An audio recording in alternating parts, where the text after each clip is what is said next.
নমস্কার, আমি রিম্পা। কেমন আছেন সবাই? আশা করছি সবাই খুব ভালো আছেন, আর আমরাও ভালো আছি। আমার আরও একটি নতুন ব্লগে আপনাদের সবাইকে স্বাগত জানাই। সকালবেলা ঘুম থেকে উঠেছি আর তারপরে এই তো ঘরটা মুছে নিচ্ছি।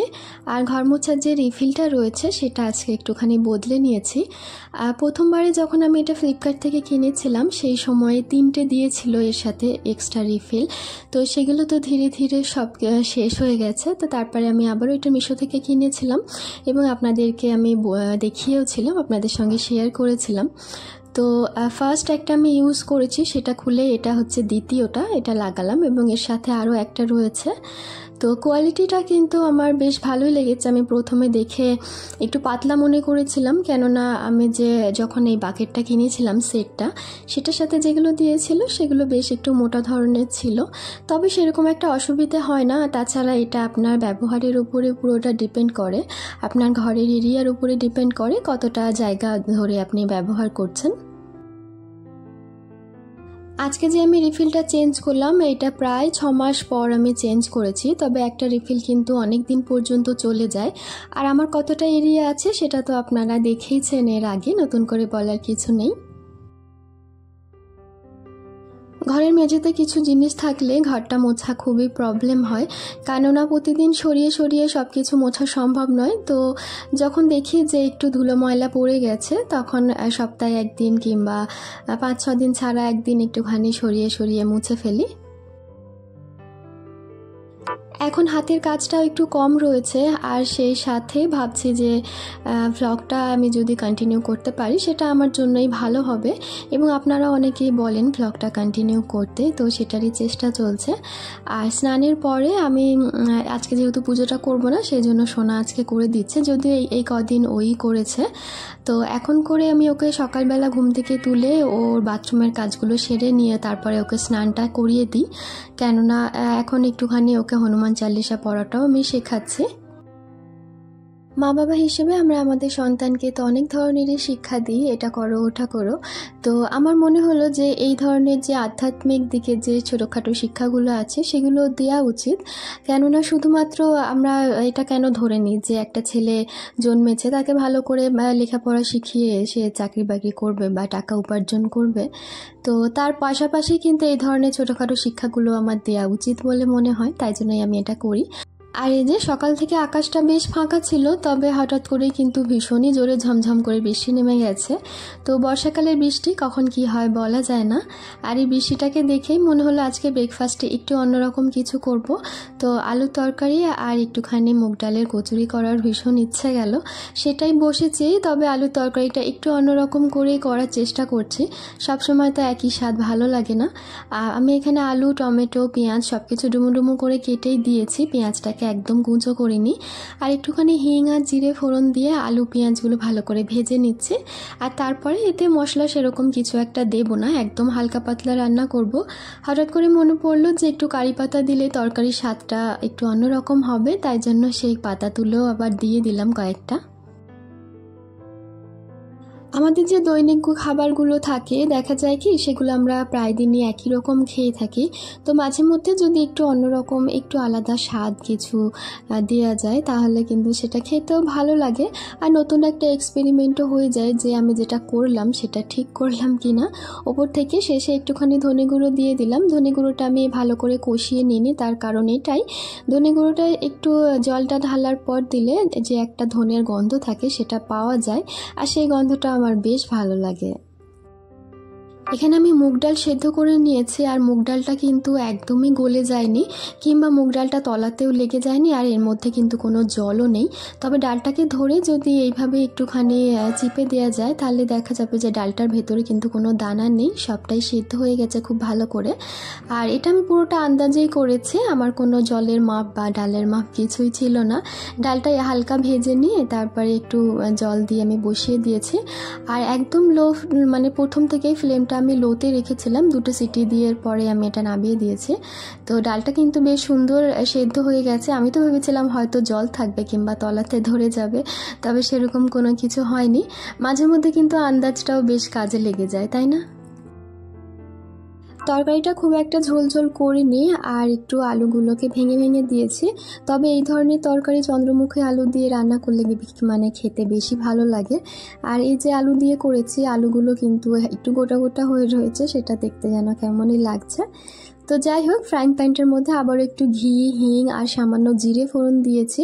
আর এখানে আমি একটা ভুল করে ফেলেছি, এর মধ্যে একটুখানি আদা বাটা দিলে টেস্টটা আরও বেশি ভালো হতো, যেটা আমি ভুলে গিয়েছিলাম, আমার মাথায় একদম ছিল না।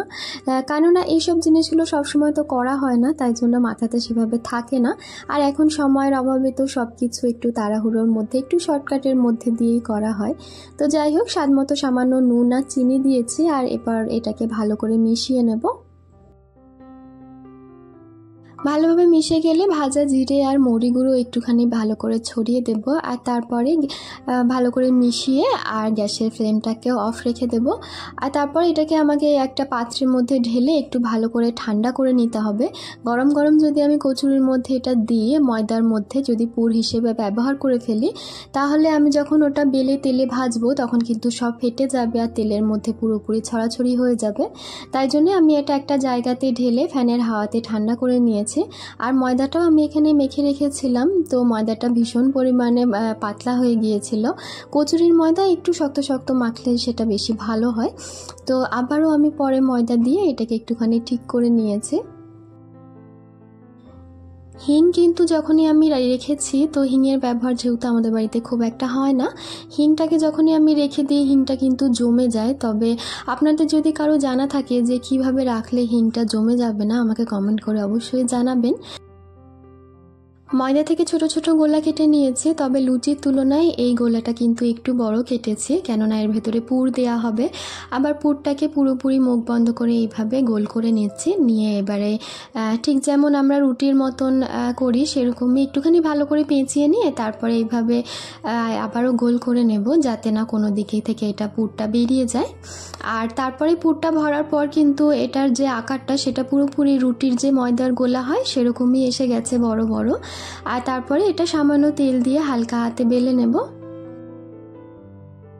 এই ধরনের পুর ভরা জিনিসগুলো করতে গেলে অনেকেরই কিন্তু মাঝখান থেকে পুরটা সরে যায় কিংবা এক ধারে গিয়ে জড়ো হয়ে যায়। তো এটা আমারও হতো একটা সময়ে, তবে এখন আর হয় না। একদমই হালকা হাতে যদি এটাকে বেলা যায় আর বেলনাটা একটুখানি যদি ঠিক রাখা যায়, তাহলে কিন্তু পুরটা একদিকে সরে চলে যায় না, চতুর্দিকেই ঠিকঠাকভাবে থাকে। আর বেলাটা দেখে কিন্তু বোঝাই যাচ্ছে যে পুরটা পুরোটাতেই ছড়িয়ে রয়েছে, একটা দিকে যায়নি। তেলটাকে খুব ভালো করে গরম করে নিয়েছে, আর তারপরে তো একটা কচুরি আমি এর মধ্যে দিয়েও দিয়েছি। আমি অনেক ছোটোবেলা থেকে লুচি জিনিসটা বানাই এবং এটা আমার বানাতেও বেশ ভালো লাগে। তো তখন খেতে পছন্দ করতাম ভীষণ, তাই জন্য ছোটো থেকে বানাতাম। তবে যেভাবেই বানাই না কেন, লুচিটা কিন্তু আমার আজ পর্যন্ত এমন হয়নি যে আমার লুচি ফোলেনি, সবসময় ফুলে যায় খুব সুন্দরভাবে। আর আজকেও কিন্তু সেরকমই হয়েছে। তবে রাখার সাথে সাথে যেহেতু এর ভেতরে ডালটা দেওয়া রয়েছে, সেই জন্য কিন্তু এটা রাখার সাথে সাথে একদম পিচকে যাচ্ছিল। তো লুচি যেমন ফুলকো লুচি যখন আমরা প্লেটে রাখি তখন সেটা ফোলাই থাকে, তবে এটা ঠান্ডা হয়ে গেলে একটু এই ধরনের এরকম হয়ে যায়। লুচিগুলো ভাজতে ভাজতে সোনাকেও খাইয়ে দিয়েছি, কেননা তার আবার স্কুল আছে, তো হাতে একটু সময় রয়েছে, তাই জন্য ভাবলাম যে আমিও খেয়ে নিই, তারপরে ওকে স্কুলে দিতে যাব। আমার আজকের ভিডিওটি আপনাদের কেমন লাগলো অবশ্যই একটি কমেন্ট করে জানাতে ভুলবেন না। যদি ভালো লেগে থাকে তাহলে প্লিজ একটি লাইক করে দেবেন। আর আপনি যদি আমার চ্যানেলে নতুন হয়ে থাকেন চাইলে আমার চ্যানেলটিকে সাবস্ক্রাইব করে রাখতে পারেন। আর যারা যারা কাজটি অলরেডি করেছেন তাদেরকে অসংখ্য ধন্যবাদ। সকাল থেকে এমন ঝমঝমিয়ে বৃষ্টিটা হলো, ভাবলাম হয়তো আজ সারাদিনই চলবে, তবে পরক্ষণেই কিন্তু এইরকম আকাশটা একদম পরিষ্কার হয়ে গেছে, কোথাও যেন কিচ্ছু নেই। দেখে মনেই হচ্ছে না খানিকটা আগে বৃষ্টি হয়েছিল। আর আমি ছাদে এসেছি কয়েকটা পটলের পাতা তুলতে, আজকে একটুখানি পটল পাতা ভাজা করার ইচ্ছে রয়েছে। আর যেহেতু এখন বর্ষা চলছে, পটল গাছটাতেও নতুন করে পাতাগুলো গজিয়েছে, আর ডগের পাতাগুলো ভাজা খেতে ভীষণই ভালো লাগে। আর সেই সাথে যেহেতু বর্ষার সময়, এই সময়টা ছাদে যাওয়া মানে ভীষণ রিস্কের ব্যাপার, ভীষণ পা পিছলে যায় আর প্রত্যেকটা জায়গায় প্রচণ্ড পরিমাণে শ্যাওলা হয়েছে। তো আগের বারে বর্ষাকালে যখন আমি প্রথম ভিডিওগুলো শুরু করেছিলাম, অনেকেই কমেন্ট করতেন যে ছাদটা খুব নোংরা দেখাচ্ছে, ছাদের মধ্যে প্রচণ্ড শ্যাওলা হয়েছে। তো বর্ষাকালটা এরকম হয়ে যায়, তবে বর্ষাটা কেটে যখন আবার রোদ হবে তখন কিন্তু ছাদ থেকে এই যে শ্যাওলাগুলো রয়েছে এগুলো শুকিয়ে শুকিয়ে উঠে যাবে, তখন আর কোনো অসুবিধা হবে না।